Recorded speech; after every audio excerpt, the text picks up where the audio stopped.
Hello everyone, कैसे हैं आप? आई होप आप अच्छे से होंगे। तो मेरे बच्चे, इंपॉर्टेंट क्वेश्चन की सीरीज़ हमारी चल रही है। तो अभी हम चैप्टर नंबर 10th कर रहे हैं, that is circle. Circle chapter में बच्चों को बहुत सारी प्रॉब्लम आती है, बट माय डियर स्टूडेंट्स, मैं आपको हमेशा यही सजेस्ट करता हूँ कि सबसे पहले आप अपनी एनसीईआरटी को परफेक्ट करें। 80 to 90% जो आपका फाइनल बोर्ड का पेपर रहता है वो फ्रॉम एनसीईआरटी होता है। अगर एनसीईआरटी अच्छे से परफेक्ट है तो भाई क्वेश्चन कहीं से भी घूम के आ जाए, आप उसको कर लोगे। तो सबसे पहले हमारी प्रेफरेंस यही है कि एनसीईआरटी को हमने एकदम परफेक्ट करना है। तो लास्ट स्टेज पे, जैसे कि अभी आपके पास 1 मंथ का टाइम है, तो जितना कंटेंट मैं आपको प्रोवाइड कर रहा हूँ या जो भी इंपॉर्टेंट क्वेश्चन मैं आपको बता रहा हूँ, बस उन्हीं को परफेक्ट करते जाओ। तो 80 आउट ऑफ 80 का जो टारगेट है हमारा, ये 100% कंप्लीट होएगा। आप 80 आउट ऑफ 80 मार्क्स लेके आ सकते हो, लेकिन करना क्या है, जो मैं आपको क्वेश्चन यहाँ प्रैक्टिस करवा रहा हूँ, जो इंपॉर्टेंट क्वेश्चन बताता हूँ, उनको बार बार प्रैक्टिस करो। डेली 2-3 आवर्स मैथ्स के लिए रखो, जिसमें आपने सिर्फ इंपॉर्टेंट क्वेश्चन करने हैं जो मैं आपको बता रहा हूँ। ठीक है। तो अभी हम 4 चैप्टर्स कंप्लीट कर चुके हैं इंपॉर्टेंट क्वेश्चन सीरीज के। तो अभी मेरा 5th चैप्टर चल रहा है, ये सर्कल। इससे पहले जो मैंने चैप्टर कंप्लीट किए हैं, पहले मैंने स्टैट करवाया आपको, फिर मैंने ट्रिग्नो, एप्लीकेशन ऑफ ट्रिग्नो भी हो चुका है, एंड सरफेस एरिया वॉल्यूम। तो ये हमारे 4 चैप्टर्स हो गए। अभी हम 5th चैप्टर जो है सर्कल कर रहे हैं। तो लास्ट लेक्चर में मैंने आपको इसके बारे में पूरा डिटेल में बता दिया था कि टोटल 7 क्वेश्चंस आपको इस एक्सरसाइज के इस चैप्टर के परफेक्ट कर लेने। तो 7 में से 4 क्वेश्चंस मैंने लास्ट लेक्चर में कवर कर दिए। तो अभी हमारे पास 3 क्वेश्चंस और बचते हैं इस चैप्टर के, जो हमने अभी करने हैं, जो आज के लेक्चर में मैं कवर करने वाला हूँ। बाकी लास्ट लेक्चर जरूर देखना सर्कल का, जिसमें मैंने आपको इंस्ट्रक्शन दी है कि कौन सी थ्योरम अच्छे से करनी है, क्या है 10.1 से कौन से क्वेश्चन करने, सब मैंने लास्ट लेक्चर में बताया है। तो आज हम पेंडिंग वाले जो 3 क्वेश्चन है उनको कवर करेंगे। तो आज के लेक्चर के बाद हमारा सर्कल जो है एनसीईआरटी से कवर हो जाएगा। 7 ही इंपॉर्टेंट क्वेश्चन आप इसके परफेक्ट करो। अगर ये अच्छे से आते हैं तो यार एनसीईआरटी से कोई भी क्वेश्चन आया ना सर्कल का, आप आराम से कर लोगे। इवन के आउट ऑफ एनसीईआरटी भी कोई क्वेश्चन आता है फाइनल में, तब भी कर लोगे। बट कंडीशन एक ही होता है, क्या? जो 7 क्वेश्चंस मैं आपको बता रहा हूँ, इसके कॉन्सेप्ट क्लियर होने चाहिए। तो 100% आपके कॉन्सेप्ट क्लियर ही होंगे अगर आप वीडियो को कंप्लीट देखते हो और क्वेश्चन को अच्छे से समझते हो। ठीक है, चलिए अब क्वेश्चन स्टार्ट करते हैं। देखें, जो लास्ट लेक्चर में हुआ था, क्वेश्चन नंबर 9 हमने कवर कर लिया हुआ है। This is a very important question. इसके बाद क्वेश्चन नंबर 10, ये भी मैंने आपको करवा दिया था। सप्लीमेंट्री यहाँ पर वर्ड लिखा रहता है, कई बार होती है कन्फ्यूजन। ये पैरोग्राम को रंबस बताना है, ये वाला क्वेश्चन भी हमने कर लिया था। उसके बाद ये क्वेश्चन मैंने अभी पेंडिंग रखा था, थोड़ा लेंथी है, अभी आज हम इसको कवर करेंगे। एंड जो हमारा 4th क्वेश्चन था वो ये वाला था, 13th वाला।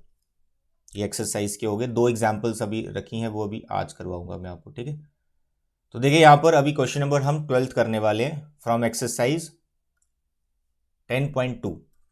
थोड़ा सा लेंथी क्वेश्चन है, बट बच्चे है बहुत ईजी है। अब कई बार मतलब बार बार प्रैक्टिस करने के बाद स्टूडेंट्स इसमें फंस जाते हैं। अभी लास्ट स्टेज है, देखो मैं कैसे सॉल्व कर रहा हूँ, बिल्कुल ऐसे आप फाइनल में करके आइए, और इसके आने के चांस बहुत ज़्यादा है, लॉन्ग आंसर में आ सकता है ये। ठीक है, तो देखिए यहाँ पर क्वेश्चन रीड करें। A triangle ABC is drawn to circumscribe a circle of radius 4 cm such that segments BD DC into which BC is divided by the point of contact D are the length 8 cm 6 cm respectively. Find the sides AB and AC. कई बार क्या होता है, हम question की statement पढ़ते हैं, हमें first time statement पढ़ के समझ नहीं आता क्या पूछ रहा है। तो मैं हमेशा आपको सजेस्ट करता हूँ कि जो स्टेटमेंट वाले क्वेश्चंस होते हैं, रीडिंग टाइम में आप उन्हीं को फोकस किया करो, उन्हीं को बार बार पढ़ा करो, ताकि उसकी स्टेटमेंट को आप समझ पाएँ रीडिंग टाइम में, जो आपको 15 मिनट्स का टाइम मिल रहा है। तो आपका काफ़ी टाइम सेव हो जाएगा जब आप क्वेश्चंस करने लगोगे। ठीक है, तो आप थ्योरी वाले क्वेश्चन जो होते हैं उनको अच्छे से रीड किया करो रीडिंग टाइम के दौरान। तो जैसे फर्स्ट टाइम अगर समझ नहीं आया तो एक बार आप फिर से पढ़ लो। बाकी इसकी स्टेटमेंट तो बहुत सिंपल है। ABC एक ट्राइंगल है, सर्कमस्क्राइबिंग अ सर्कल, यानी ट्राइंगल के अंदर एक सर्कल आ गया, और ट्राइंगल की जो साइड्स हैं वो सर्कल के लिए टेंजेंट्स बन चुकी हैं। तो देखें यहाँ इसका डायग्राम कैसे बन जाएगा बच्चे। ये हमारा सर्कल आ गया, तो यहाँ पर इसके बाहर एक हमने ट्राइंगल बना लेना, और ट्राइंगल की जो साइड्स है वो टेंजेंट्स बन जाएंगी। तो ऐसे फ्री हैंड से मैं बना रहा हूँ, you can use compass, scale, pencil, it is like this. ठीक है, तो यहाँ पर देखें ABC ट्राइंगल है, सर्कल, रेडियस इसका 4 cm है, सेंटर वो रख लेते हैं। Segments BD and DC into which BC is divided by the point of contact. तो यहाँ पर ये वाली साइड आपकी BC आ गई, तो ये आपका D आ गया। ठीक है, you can right it B, it is C। And 8 centimetre and 6, तो यहाँ पर ए आ गया। यहाँ पर हमें जो बी सी है उसकी कंप्लीट लेंथ गिवन है, complete B D and D C. Complete length क्यों बोल रहा हूँ, क्योंकि जो बी डी और डी सी पार्ट है ना, ये आपका बी डी पार्ट आ गया, इसकी जो लेंथ है वो 8 सेंटीमीटर ये आ गया, और जो आपका डी सी पार्ट है इसकी लेंथ 6 सेंटीमीटर है। बस ये समझना आपको अच्छे से, कह रहे ना the line segments B D and D C into which B C is divided by the point of contact. तो बी सी के ये दो पार्ट है, बी डी और डी सी, जो डी इनको डिवाइड कर रहे हैं दो पार्ट्स में, और वो डी जो है पॉइंट ऑफ कॉन्टैक्ट है, B C as a tangent बनी हुई है। That's all, I hope the statement is clear. कह रहा है find the sides A B and A सी।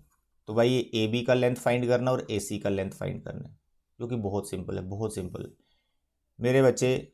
यहाँ पर आपको क्या करना है, सारे रेडियस बना लो और साथ में जो वर्टिसेस हैं वो भी सेंटर से ज्वाइन कर लो। तो जो मैंने रेडियस बनाए, एक ओडी हो गया, इसका नाम ई रख लेते हैं, इसका नाम एफ रख लेते हैं। डायग्राम अच्छे से बनाना आपको एग्जाम में, ठीक है। कई बार बच्चे क्या करते हैं, डायग्राम बनाते ही नहीं, ऐसे क्वेश्चन कर देते हैं पूरा डायग्राम। कई बार क्वेश्चन पेपर पे गिवन होता है तो बच्चे कहते हैं सर क्वेश्चन पेपर पे गिवन है तो वहीं पे रहने दी अरे डायग्राम के मार्क्स होते हैं, वो आपको अपनी आंसर शीट पे भी बनानी होती है, ठीक है। तो ये बच्चे ए डी, ओ डी, ओ ई और ओ एफ, ये तीनों रेडियस आ गए, और वर्टिसेस जो ट्राइंगल के ये भी आपने ज्वाइन करने हैं सेंटर के साथ, कर दिए। अब यहाँ पर आपको 10.2 थ्योरम जो है वो यहाँ अप्लाई करनी है। आपको जो ए बी का ए सी का लेंथ फाइंड करना है, ये ए सी का लेंथ फाइंड करना है, तो इसका एक पार्ट तो आपको वैसे ही पता चल रहा है, सी एफ। सी एफ का लेंथ तो वैसे ही पता चल रहा है क्योंकि सी डी कितना है 6, तो सी एफ भी तो 6 होगा। सर वो कैसे, अरे tangents from external point, C D और सी एफ तो दो टेंजेंट्स हैं फ्रॉम एक्सटर्नल पॉइंट सी, तो इसका लेंथ सी आ गया। तो अगर बी डी 8 है तो फिर ई बी भी कितना हो गया, 8 सेंटीमीटर। दो पार्ट तो ऐसे निकल गए। पीछे बचा आपका ए एफ और ए ई, इनका लेंथ नहीं पता चल रहा, तो अभी फॉर द टाइमिंग हम इसको एक्स लेट कर लेते हैं, एक्स सेंटीमीटर। तो बस आपको पूरे इस क्वेश्चन में एक्स को ही ढूंढना है, एक्स ढूंढेगा तो सब कुछ आ जाएगा। तो यहाँ पर ये जो मैंने लिखा है एक्स वेस, तो ये सब आप लेट कर लेंगे, ठीक है। लेट ए एफ जो कि ए ई के इक्वल है, इसको हमने एक्स सेंटीमीटर मान लिया, and you can write C D equal to C F जो कि 6 सेंटीमीटर होगा, और B D is equal to B E जो कि 8 सेंटीमीटर होगा। और तीनों का आपने रीजन सेम ही डालना है, थ्योरम 10.2 का statement, tangents from external point are same. तो ये रीजन आप प्लीज लिख लें, ठीक है। Tangents from external point are same, they are equal in length.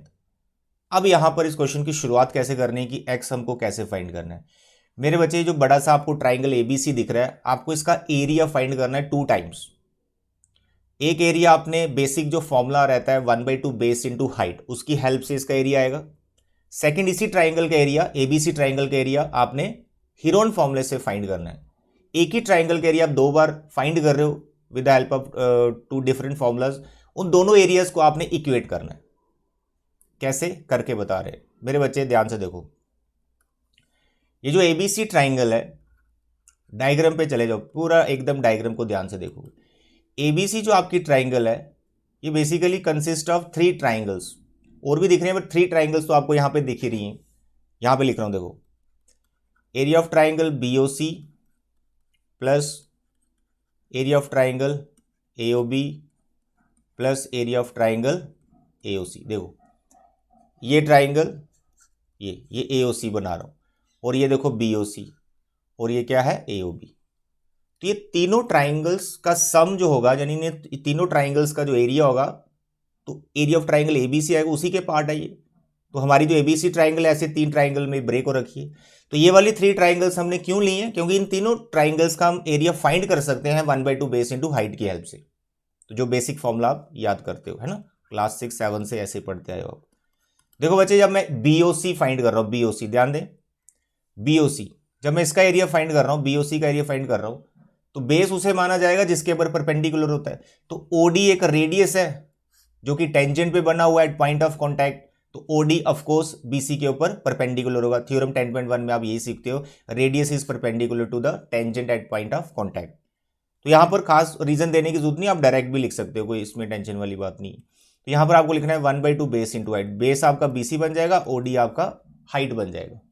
ऐसे ही AOB ट्राइंगल के लिए जो साइड्स हैं वो बेस बनती जाएंगी। AB बेस हो गया और आपका जो OAE है ये आपका हाइट बन गया। फिर आपके पास AOC, बेस इसका AC बन गया और हाइट इसकी OF बन गई। फर्स्ट स्टेप क्लियर है? एकदम क्लियर है ना? बस यार इसी से शुरुआत करनी क्वेश्चन की, ऐसे क्वेश्चन निकल जाएगा ऐसे चुटकी बजा के। अब यहां पर आप ध्यान से देखो, सब में 1/2 कॉमन है, ले लिया। BC, OD, AB, OE, AC, OF जो आपको साइड्स पार्ट्स दिख रहे हैं इनकी वैल्यू डाल दो। कैसे? BC को ध्यान से देखो, BC एक इसका पार्ट 6 है और एक पार्ट इसका 8 है, तो 6 + 8 तो BC तो 14 है। OD क्या है? OD is radius of the circle जो कि गिवन है हमें 4 सेंटीमीटर, तो इसका वैल्यू आप 4 डालेंगे। 1/2 तो कॉमन जा चुका है। AB की बात करो, अब AB की बात करेंगे तो 8 + x रहेगा ही, और जो रेडियस है OE वो 4 होगा। 1/2 बाहर जा चुका है। AC जो कि यहां पर आएगा 6 + x, और आपका OF जो कि रेडियस है 4। जो आपने 3 रेडियस यहां डाले 4 4 4, ये 4 भी आप कॉमन ले लो। तो एरिया ऑफ ट्राइंगल ABC 1/2 पहले से कॉमन था, 4 भी ले लिया। अब पीछे क्या बच रहा है? 4 कॉमन, सर 14 बच रहा है, प्लस 8 + x बच रहा है, प्लस 6 + x बच रहा है। बस इसको सिंप्लीफाई करो, ये इससे कैंसिल हो गया, 2 यहाँ पे 2 आ गया, x + x sir it is 2x, 8 + 6 14, 14 and 14 28। फिर से इन दोनों में 2 कॉमन है, बाहर 2 है तो 4 आ गया। It is x + 14 centimetre square. This is number 1। तो देखो आपने 2 ही स्टेप्स में उस बड़ी सी ट्राइंगल जो ABC है उसका एरिया फाइंड कर लिया। अब ऐसे ही एक बार और इस ट्राइंगल का एरिया फाइंड करना है बाय हीरोन फॉर्मूला। अब हीरोन फॉर्मूला आपने क्लास 9th में पढ़ रखा है, तो फॉर्मूला पहले मैं यहां पे लिख देता हूं। एरिया ऑफ ट्राइंगल ABC क्या फॉर्मूला था? Square root S। S क्या होता है? सेमी पेरीमीटर, जो भी हम फाइंड करेंगे सेमी पेरीमीटर। फिर एक साइड आपको माइनस करनी है, मानो BC माइनस कर दी, फिर सेमी पेरीमीटर, फिर आपने एक दूसरी साइड माइनस करनी, मानो AB माइनस कर दी, फिर सेमी पेरीमीटर, फिर आपने थर्ड साइड माइनस करनी, मानो AC माइनस कर दी। तो this is Heron formula for triangle ABC।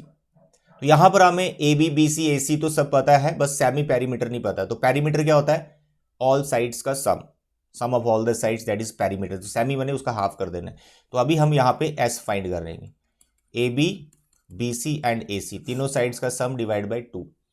AB कितना है? You can see AB is 8 + x here, 8 + x। BC आपका 14 था और ये था 6 + x whole divide by 2। Simplify करते जाए बेटा, 8 and 6 14, 14 and 14 28, x + x 2x divide by 2। दोनों में 2 कॉमन है, तो 2 common, 14 + x divide by 2 cancel कर दिया, इट इज 14 + x।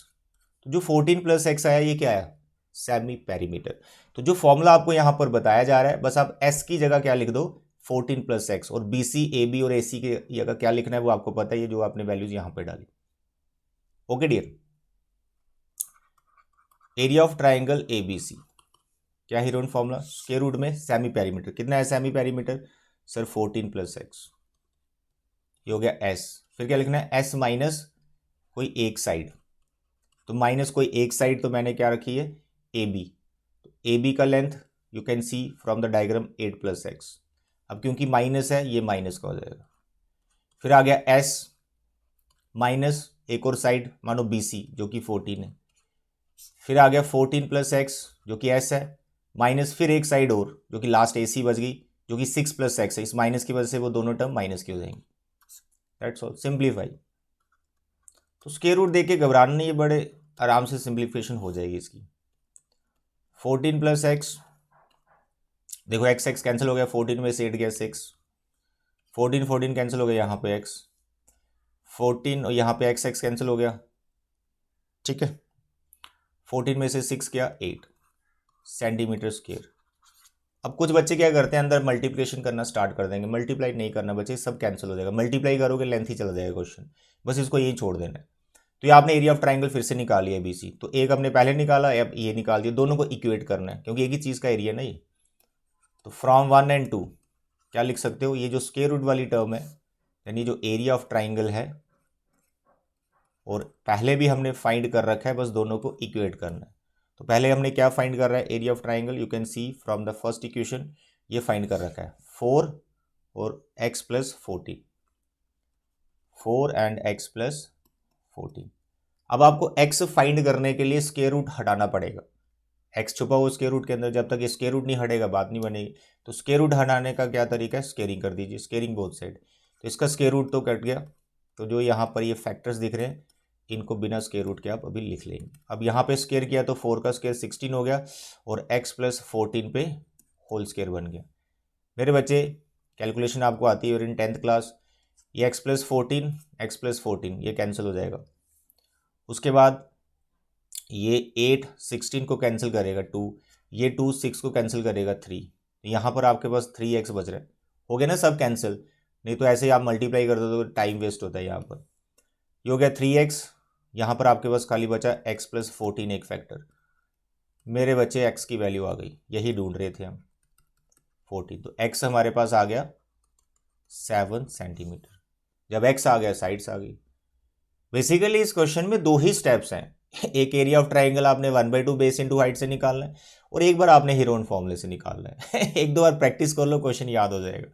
तो अब जो साइड्स आपकी बची हुई हैं ए बी और ए सी, उनको फाइंड कर लो। ए बी कितनी थी, ए बी थी हमारी x प्लस 8, तो x 7 है तो ये 15 हो जाएगी। दूसरी हमारी x प्लस 6, तो x हमारा 7 है तो ये 13 हो गई। I hope it is clear, very easy but important काफ़ी, ठीक है। Now the next question number 13, अच्छा ये हो चुका है 13। हाँ, अब 2 examples, example number 2 and example number 3, बहुत इंपॉर्टेंट एग्जाम्पल्स हैं दोनों, बहुत बार एग्जाम में भी आ रखी हैं। देखिए डायग्राम हो सकता है एग्जाम में गिवन ना हो, तो मैंने डायग्राम नहीं बनाया, आपकी बुक में गिवन डायग्राम है, आप मान के चलो डायग्राम गिवन नहीं है, आपको बनानी है। तो जो इसने लिखा है आप उसको ध्यान से पढ़ो। कह रहा है 2 tangent T P and T Q are drawn to a circle with centre O from an external point T. अरे इतना पढ़ने से डायग्राम बन जाता है। देखो एक सर्कल बनाया आपने, यहाँ बाहर एक पॉइंट है टी, यहाँ से 2 टेंजेंट्स खींच दिया आपने, लो भाई बन गए 2 टेंजेंट्स, और एक बन रहा है पी पॉइंट पर और एक बन रहा है हमारा क्यू पॉइंट पे। ये लिखा है T P T Q are 2 tangents, okay. और इसका सेंटर ओ है। आगे ये एंगल की कुछ बात कर रहा है जो प्रूव करना है, तो एंगल पी टी क्यू, ये आ गया पी टी क्यू, इस एंगल की बात कर रहा है। ये डबल है, किसका डबल है, ओ पी क्यू का, ओ पी क्यू, यानी ओ पी भी ज्वाइन करना पड़ेगा और पी क्यू भी बनाना पड़ेगा, ये वाला एंगल, ठीक है। ये आ गया 2 प्रूफ। आई होप आप गिवन और 2 प्रूफ लिख लेंगे। कंस्ट्रक्शन एज सच इसमें कुछ भी नहीं है, लेकिन काफ़ी इंटरेस्टिंग क्वेश्चन है ये। एनसीईआरटी में जो इसका सोल्यूशन दे रखा है ना, बिल्कुल सही है, बट थोड़ा सा लेंथी टाइप है, बच्चे उसमें कंफ्यूज रहते हैं। मैं बिल्कुल शॉर्ट में आपको ये समझाने वाला हूँ, ध्यान से समझना, ध्यान से। मेरे बच्चे आपको ये ट्राइंगल दिख रही है, दिख रही है ट्राइंगल, ये इसमें एंगल सम प्रॉपर्टी लगाना है, बस एंगल सम प्रॉपर्टी, ये याद रखो पहला स्टेप, इसमें एंगल सम प्रॉपर्टी लगाना है।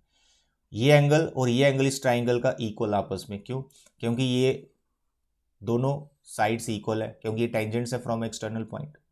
तो पहले हम इसी का रीजन डाल देते हैं। देखो in triangle P Q T, P T is equal to Q T, reason डालो, tangents from external point are equal, theorem 10.2 का यूज हो रहा है। इसके बाद आप लिख सकते हो एंगल 1 इक्वल टू एंगल 2, इसका नाम बचे एंगल 1 रख दिया, इसका नाम 2 रख दिया। अब एंगल 1 2 के इक्वल क्यों हो गया, क्योंकि किसी ट्राइंगल में 2 साइड्स अगर उसकी इक्वल है तो उसके अपोजिट एंगल्स इक्वल होते हैं, ये आपने पढ़ रखा है। तो इसका भी रीजन डाल सकते हैं, angles opposite to equal sides, बस इतना लिखने से सफिशिएंट होता है। ये रीजन पहले डाल दिया। अब आप एंगल सम प्रॉपर्टी लगाओ इसमें, ठीक है। Here you can write angle 1 plus angle 2 and angle T equal to 180 degree. क्या reason, angle sum property, angle sum property. अब यहाँ पर आपको एंगल 2 की कोई ज़रूरत नहीं है, एंगल 1 की तरफ बढ़ो, क्योंकि पी पे बैठा हुआ एंगल 1, तो उससे शायद ये वाला रिलेशन बन जाएगा। तो आपने क्या करना है, एंगल 2 को गायब कर देना, एंगल 2 की जगह 1 लिख देना है, इसका यूज़ कर लिया। तो एंगल 2 की जगह 1 कर दिया। अब यहाँ से आ गया 2 time angle 1 plus angle T equal to 180 degree. अब एंगल जो 1 है इसको एलिमिनेट करना हमको, क्योंकि हमने इस एंगल में जाना है।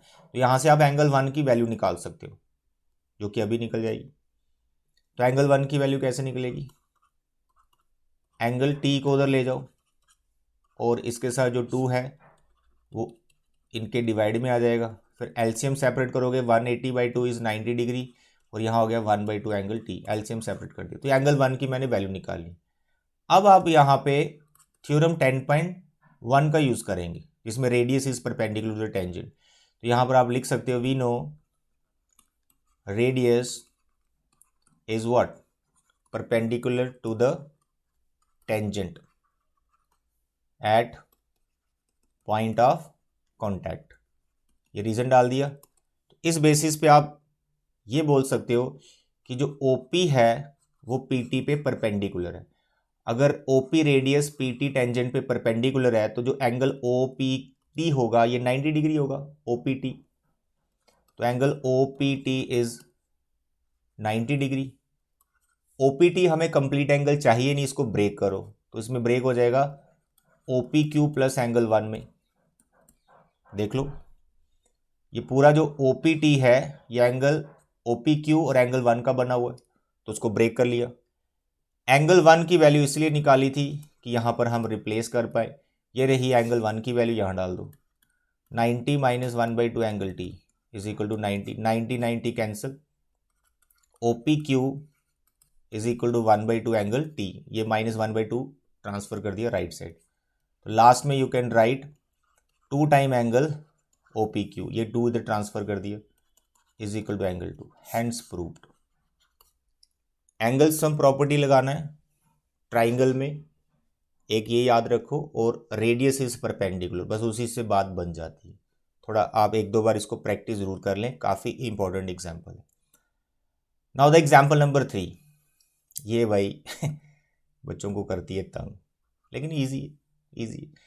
एनसीईआरटी में इसमें 2 मेथड बताए गए हैं इसको मतलब फाइंड करने के, जो लेंथ आपको टीपी फाइंड करना है। एक है सिमिलर ट्राइंगल का कॉन्सेप्ट लगाया है, तो वो बेस्ट ऑप्शन है आपके लिए हमेशा, सिमिलर ट्राइंगल का कॉन्सेप्ट। दूसरा भी है पीजीटी, पाइथागोरस थ्योरम लगा रखी है, बट उसमें कैलकुलेशन बहुत लेंथी हो जाती है, तो बच्चे कहीं कंफ्यूज हो जाते हैं। तो मैं यहाँ पर आपको सिमिलर ट्राइंगल के कॉन्सेप्ट से करवाऊंगा, जो कि बहुत जल्दी आंसर आ जाएगा आपका, ठीक है। तो क्वेश्चन को समझे पहले। P Q is a cord of length 8 centimetre. इसकी डायग्राम बिल्कुल एग्जाम्पल 2 जैसी है। पी क्यू एक कॉर्ड बना दी उसने, ध्यान से समझो, ये सर्कल आ गया बेटे, और पी क्यू एक कॉर्ड है, यहाँ रख लेते हैं chord. This is P, this is Q, जिसका रेडियस 5 है, यहाँ सेंटर है तो कुछ रेडियस भी होगा, तो this is 5 centimetre. The tangents at P and Q intersect at T, वही डायग्राम बिल्कुल सेम ही बोला ना मैंने। तो जो टेंजेंट्स हैं पी क्यू पे बने हुए हैं वो दोनों टी पे इंटरसेक्ट कर रहे हैं, ये टी एंगल आ गया। तो आपको ये टी पी का लेंथ फाइंड करना है। टी पी भी बोल सकता है, वो टी क्यू भी बोल सकता है, दोनों की लेंथ सेम ही होती है। अब वो लोग एनसीईआरटी में टी पी दिया है, एग्जाम में आ गया क्यू टी क्रैम नहीं करना, कुछ अंडरस्टैंडिंग होनी चाहिए। तो क्यू टी आ जाए, पी टी आ जाए, कुछ भी आ जाए, आप सब निकाल के आ जाओ। तो इसका लेंथ फाइंड करना हमें, गिवन टू फाइंड, ये सब आप लिख लेंगे। अब लेंथ फाइंड करने के लिए थोड़ी सी आपको यहाँ पे कंस्ट्रक्शन करनी पड़ेगी। इसको इससे ज्वाइन कर दो और यहाँ से भी इसको ज्वाइन कर दो, ये कंस्ट्रक्शन में you can write, okay, join O Q and O T. अब यहाँ पर मेन इस क्वेश्चन में क्या है, ये जो पॉइंट ऑफ इंटरसेक्शन है ना कॉर्ड के साथ, जब आपने ओ टी को ज्वाइन किया, इस पॉइंट ऑफ इंटरसेक्शन में मानो इसका नाम है आर रख लेता हूँ। इस आर पॉइंट पे आपको प्रूव करना है कि ये 90 डिग्री का एंगल, आर पे 90 डिग्री बना हुआ है, यानी जो ओ आर जा रही है ये परपेंडिकुलर है पी क्यू कॉर्ड के साथ, तो आपकी बात बन जाएगी। और पी क्यू की जो लेंथ है वो भी हमें गिवन है, ठीक है, इट इज़ 8 सेंटीमीटर की कॉर्ड है, और रेडियस जो है ओपी वो भी पता है। तो हमें यहाँ पे ना पी आर की जरूरत पड़ेगी कि पी आर का लेंथ कितना है, तो वो हमें पता चल जाएगा जब हम प्रूव करेंगे ये परपेंडिकुलर है, क्योंकि सेंटर से जो परपेंडिकुलर आएगा वो पी क्यू को कॉर्ड बाइसेक्ट करता है। तो अगर ये 8 है तो पी आर हमारा 4 हो जाएगा। तो डायरेक्ट पी आर नहीं लिखना कि 4 आ गया, क्योंकि आपको यहाँ पर इस क्वेश्चन में ऐसी कोई भी इंफॉर्मेशन गिवन नहीं है कि आर पे 90 डिग्री का एंगल बना हुआ है। तो आपको प्रूव करना पड़ेगा कि आर पे 90 डिग्री का एंगल। तो उसके प्रूव के लिए सिर्फ 2 ही स्टेप्स हैं, 2 ट्राइंगल्स को आपको यहाँ पे कॉन्ग्रेंट करना, तो आर आपका 90 डिग्री का आ जाएगा। तो देखें यहाँ पर इसका सोल्यूशन, आपको यहाँ पर दो बड़ी बड़ी जो ट्राइंगल दिख रही है ना, सबसे बड़ी ट्राइंगल्स, उनको पकड़ो सबसे पहले। एक आपको ट्राइंगल दिख रही है OPT और दूसरी ट्राइंगल OQT, सबसे बड़ी ट्राइंगल्स। एक ये आ गई पूरी और एक इसके अपोजिट वाली। इन दोनों ट्राइंगल्स को कॉन्ग्रेंट करो, बड़े आराम से करेंगे आप। OP किसके बराबर? OQ के बराबर, radius of the same circle. PT किसके बराबर? QT के बराबर, टेंजेंट्स फ्रॉम एक्सटर्नल पॉइंट। और OT is OT common. Reason तीनों का आप लिख सकते हैं, ठीक है, हो गया। बाय SSS पहले भी जो हमने 9th क्वेश्चन किया है, क्वेश्चन 2-3 और किए, उसमें बार बार आप यही लगा रहे हो ट्रिपल S कॉन्ग्रेंसी। तो इन ट्राइंगल्स को हमें बार बार कॉन्ग्रेंट करना पड़ रहा है। तो मेरे बच्चे ये ट्राइंगल्स हमारी कॉन्ग्रेंट हो गई बाय SS कॉन्ग्रेंसी। तो OPT congruent to triangle OQT। इनको कॉन्ग्रेंट क्यों किया? इनको कॉन्ग्रेंट इसलिए किया क्योंकि इसके बाद जो ट्राइंगल्स हैं हमें उनको कॉन्ग्रेंट करना है। तो उसके लिए एक पार्ट हमारा मिसिंग था, तो वो हमें यहां से मिला। अब वो कौन सा पार्ट मिसिंग है? वो ये वाला पार्ट मिसिंग था, दिस पार्ट, ठीक है। यहां पर इसका नाम है एंगल 1 लिख लो, इसका नाम है एंगल 1 लिख रहा हूं, और इसका नाम एंगल 2 लिख रहा हूं। तो angle 1 is equal to angle 2, इसको रखो नंबर 1 CPCD। 1 2 के इक्वल मैंने प्रूव कर दिया। अब यहां पे जो ये छोटी ट्राइंगल्स दिख रही है आपको, ये वाली, ये इनको अभी आप जस्ट अ मिनट, OP, हाँ, ये रेडियस हो गए इक्वल इसके, और ये कॉमन साइड हो जाएगी, और एंगल 1 इक्वल टू एंगल 2, यहां पे लग जाएगा आपका SAS। तो पहले आप इस ट्राइंगल में ये क्राइटेरियन नहीं लगा पा रहे थे, इसी वजह से आप यहां पर एंगल 1 2 पहले इक्वल करते हैं। बस आपको ये थोड़ा सा ध्यान में रखना है। तो अब आप यहां पर ये छोटी छोटी दो ट्राइंगल्स लो और इनको कॉन्ग्रेंट कर दो, जिसका नाम है PRO QRO। You can right in triangle PRO and triangle QRO। अब आप देखें साइड्स, पहले साइड्स की बात करते हैं। तो साइड्स क्या? रेडियस, रेडियस देखो इसमें OPOQ, इसमें भी आ रहा है OP equal to OQ, radius of same circle, ये रीजन लिखें पूरा। उसका एंगल 1 इक्वल टू एंगल 2, अभी अभी आपने प्रूव किया, angle 1 equal to angle 2, proved above. उसके बाद बीच में कॉमन साइड है OR, आधा समझ, OR equal to OR, it is common. कौन सा क्राइटेरिया लगे यहां पर? SAS। By SAS congruency you can write now triangle PRO is congruent to triangle QRO। अब इन ट्राइंगल्स को कॉन्ग्रेंट करने से क्या फायदा हुआ? एंगल 3 एंगल 4 के इक्वल हो गया। अब सर एंगल 3 4 कौन सा है बच्चे? ये वाला एंगल, दिस एंड दिस। इसका पूरा नाम भी मैं लिख सकता हूँ, ये है एंगल 3 और ये एंगल 4, ये इक्वल हो गए। जब 3 4 इक्वल हो गए और ये लीनियर पेयर है, हो गया 90 का प्रूफ, बस यही काम था इसमें। तो angle 3 equal to angle 4 CPCT, but angle 3 और एंगल 4 का सम कितना है? 180। इसका मतलब ये दोनों कितने कितने डिग्री के हुए? 90 डिग्री। तो वो उसके ऊपर परपेंडिकुलर आ गया। और CPCT से बाकी पार्ट भी आ चुका है, PR equal to RQ, also PR is equal to RQ, this is 4 centimetre, PQ का हाफ हो। तो बच्चे इसके बाद आपको बस दो ट्राइंगल्स को सिमिलर करना है, और क्राइटेरिया लगेगा AA सिमिलरिटी, तो डायरेक्ट आपका आंसर आ जाएगा। PGD वगैरह कुछ लगाने की जरूरत नहीं है, अल्टरनेटिव मेथड दिया हुआ NCERT में, बट बहुत लेंथी हो जाता है, वो काफ़ी लेंथ पकड़ लेते हैं क्वेश्चन और बच्चे कंफ्यूज हो जाते हैं। तो आप सिमिलरिटी लगाइए, जो कि बहुत ईजी है, बहुत ईजी है। बस आपको डायग्राम को अच्छे से समझना है कि AA सिमिलरिटी अगर हम लगा रहे हैं तो कौन से एंगल्स इक्वल हो रहे हैं और कौन सी ट्राइंगल्स लेनी है।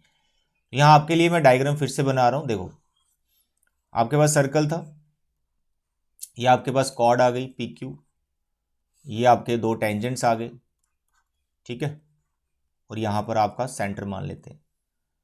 तो यहाँ पे आपने ये रेडियस ज्वाइन कर रखा है, इसको भी ज्वाइन कर रखा है, ये पॉइंट आपका R है, इसको भी चलो ज्वाइन कर लेते हैं। अब आपको जो दो ट्राइंगल्स लेनी मेरे बच्चे, एक लेनी है आपने PRO, ये ट्राइंगल, इसको आपने सिमिलर बताना है इसके बगल वाली ट्राइंगल, ये ट्राइंगल PRT, इन दोनों ट्राइंगल्स को सिमिलर बताना है। अब इन दोनों ट्राइंगल में एक एंगल ऑलरेडी इक्वल हमें दिख रहा है, कौन सा, ये एंगल 3 जिसका आपने नाम रखा था एंगल 3, और ये वाला एंगल ईच 90 डिग्री, ठीक है। इसका मैंने कुछ नाम नहीं रखा तो इसका नाम हम रख लेते हैं एंगल 5। ये 3 था, ये 4 था, इसका नाम हम एंगल 5 रख लेते हैं। तो एंगल 3 और एंगल 5 इक्वल है दोनों ट्राइंगल्स में, ए मिल गया, एक ए मिल गया, तो एक ए आपको और ढूंढना है। अब वो ए कैसे ढूंढना है, पहले उसी को ढूंढ लेते हैं, फिर हम ए सिमिलरिटी लगा देंगे, क्योंकि बहुत सिंपल है, बहुत सिंपल है। बस अब देखो डायग्राम पे ध्यान दो मेरे बच्चे। Here angle OPT is 90 degree, am I right? Sir वो कैसे? अरे भाई ओपी किसके पर परपेंडिकुलर है, पीटी पे, theorem 10.1, radius is perpendicular to tangent. तो जो ओपी है वो पीटी पे परपेंडिकुलर है। अब इस ओपी टी एंगल को आप ब्रेक कर सकते हो, यहां पर इस एंगल का कुछ नाम रख लो, मानो एंगल 6 रख लिया, नेमिंग जितनी मर्जी तक ले जाओ, कोई दिक्कत नहीं है। ये एंगल 6 हो गया, और इसके बगल वाला जो एंगल है इसका नाम 7 रख दो। तो OPT is consist of 2 angles, angle 6 और एंगल 7। तो इसको ब्रेक करके मैंने ऐसे नंबरिंग डाल दी, स्टार डाल दिया इसको। इसी तरह से यहां पर आप एक एंगल और देख रहे हैं जो 90 डिग्री का है। सर वो कौन सा? देखो बच्चे, एंगल 7 और एंगल ये वाला, इनका सम कितना है ये बताओ बस। सर एंगल 7 और इसका नाम पीछे रखा है कुछ, तो कुछ नहीं रखा, एक नाम और दे देते हैं 8। एंगल 7 प्लस एंगल 8, सर ये भी 90 है। सर वो कैसे, ये दोनों 90 कैसे? भाई ये राइट ट्राइंगल है ना, पी आर टी एक राइट एंगल ट्राइंगल है। इसका एक एंगल 5 ऑलरेडी 90 का है, तो पीछे जो 2 बच गए उनका सम भी कितना होगा, 90 होगा, एंगल सम प्रॉपर्टी। तो ये दोनों 90 है, अब आप इनको इक्वेट कर सकते हो। एंगल 6 और एंगल 7 का सम भी 90 था, और 7 8 का सम भी 90 है। तो जब मैंने इनको इक्वेट किया, 7 और 7 कैंसिल हो गया, तो एंगल 6 किसके बराबर आ गया, एंगल 8 के बराबर। तो भाई ये एंगल 6 है और ये एंगल क्या, 8 है।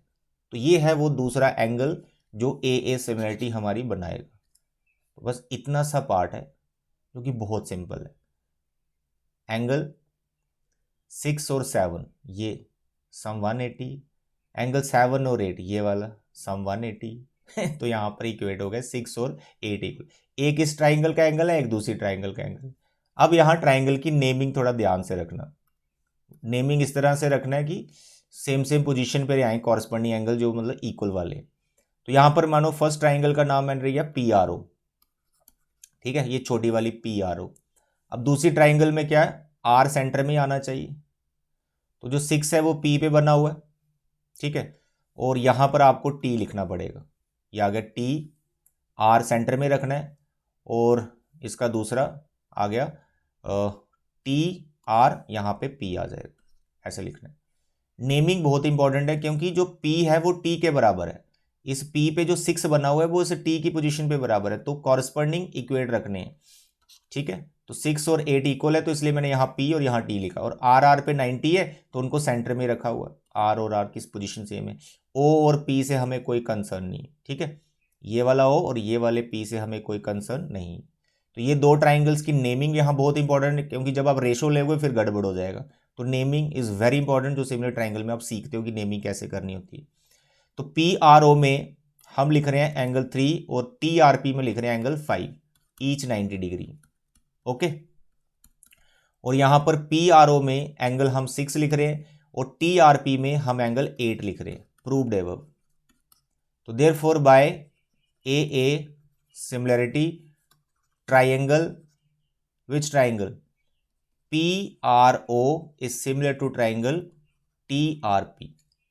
जब ये दो ट्राइंगल्स सिमिलर हो गई, इनकी साइड्स की रेशो लीजिए। When two triangles are similar, the ratio of their corresponding sides are same. अब कॉरस्पॉन्डिंग साइड्स वही लेना जो रिक्वायरमेंट है। पहले मैं सभी लिख लेता हूं, उसके बाद जिसकी रिक्वायरमेंट होगी वो लिख लेंगे। पी आर के नीचे टी आर आएगा, पी आर के नीचे टी आर आएगा, कॉरस्पॉन्डिंग साइड्स जैसे नेमिंग दी है। पी आर के नीचे टी आर ओ के नीचे आर पी, आर ओ के नीचे आर पी, और पी ओ के नीचे टीपी, पी ओ के नीचे टीपी। इसमें वो वाला रेशो तो लेना ही है जिसको हमने फाइंड करना है, जैसे टीपी फाइंड करना है, इसको तो रखना ही है, क्या आर ओ और आर पी का कोई रोल है? आर ओ और आर पी, हाँ ये साइड्स की लेंथ हमें पता है तो इसकी हेल्प हम ले लेंगे। पहले दूसरा पार्ट भी देख लेते हैं, पी आर और T R. P R, P R और टी आर, टी आर का लेंथ हमें पता नहीं तो इसको छोड़ देंगे, यानी पहले वाले पार्ट को छोड़ देंगे, हम आर ओ और आर पी को लेंगे और इनको लेंगे, यहाँ से हमारी बात बन जाएगी। अब बताओ आर ओ का लेंथ पता आपको? आर ओ का ये लेंथ सर पता है। सर वो कैसे?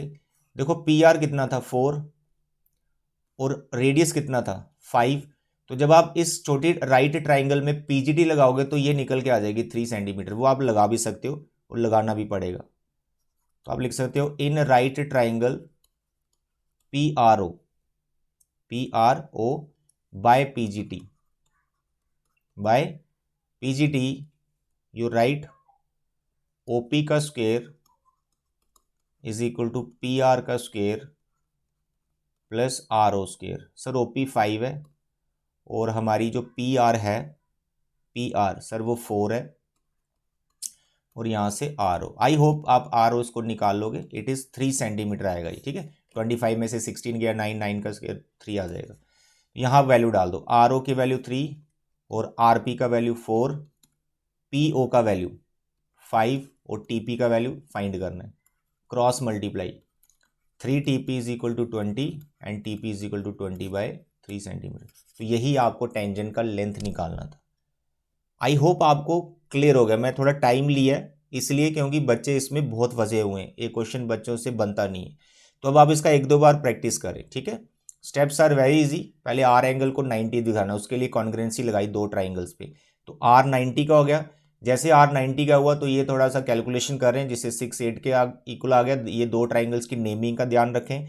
नेमिंग करने के बाद प्रोपोर्शनल लेनी है साइड्स और उससे हमारी लेंथ आ जाएगी टीपी। तो बीच में अगर आर ओ जो साइड मिसिंग थी उसको आप साइड में फाइंड करके दिखा सकते हो, पीजीटी लगाएगा राइट ट्राइंगल में। ओके, तो बच्चे ये थे हमारे पेंडिंग वाले 3 क्वेश्चंस। तो हमारे 7 क्वेश्चंस कंप्लीट हो गए सर्कल के। तो पहले तो आप इन्हीं को परफेक्ट करो, बाकी अभी एक्स्ट्रा क्वेश्चंस भी आएंगे फेब मंथ के एंड में। एक्स्ट्रा क्वेश्चन भी आपको मैं हर चैप्टर के करवाऊंगा, ठीक है। तो आज के लिए बच्चे इतना ही। Thank you, bye bye and take care.